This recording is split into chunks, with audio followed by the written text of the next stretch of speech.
Kita ko na yung protein na yan, actually, may dalawang protein. Isang animal protein at isang natural protein. Pag sinabing natural protein, ito yung nakukuha sa gulay, sa saging. Alam mo lahat ng proteins may Yung protein natural yan. resources natin. Yung natural sources natin. At napakabilas tayo mga Pilipino. Alam mo kung bakit? Alam mo ba na sa Europe, sa Amerika, sa Russia, wala namang saging dun eh. At wala rin buko dun eh. Iba ang saging dito sa Pilipinas. Alam mo yung buko natin at yung saging na yan, holy round. Pinya. Ay nako, believe me. Pinya na lang natin na holy round. Hindi ka tatamaan ng flu. Hindi ka tatamaan ng sakit pag marami kang pinya. Ang taas ng antioxidant yan, bromelain. Napakaganda sa katawan at ang ganda rin ng vitamin C niya. At ito namang buko natin, ang ganda ng protina niya. Alam mo yung essential fats? Nandun. Hindi ka tatanda. Kailangan natin ng buko. Kailangan pala natin ng buko, Dok, lagi. Nako, hindi. Kaya nga ako, masyado akong, kaya ako hindi pwedeng mawala ng buko eh. Pangalawa, meron pa siyang tinatawag. Alam mo yung buko na yun? Ang ganda sa Alzheimer.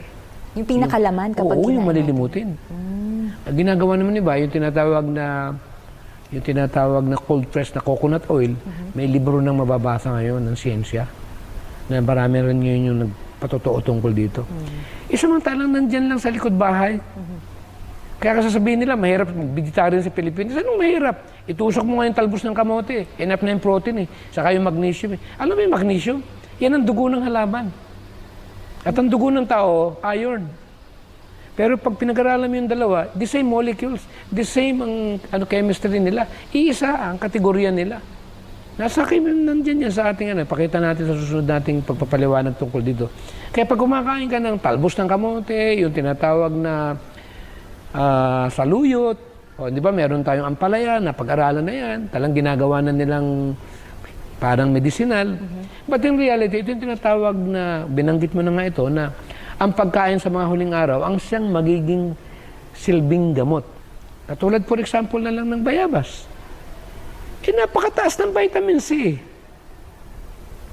Tapos yung dahon niya, pag pinakuluan mo, pag may sugat ka, at ininom mo, natural antibiotic.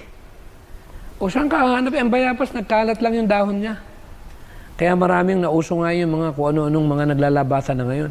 Kaya we should be thankful because of all the blessings that we have here in the country.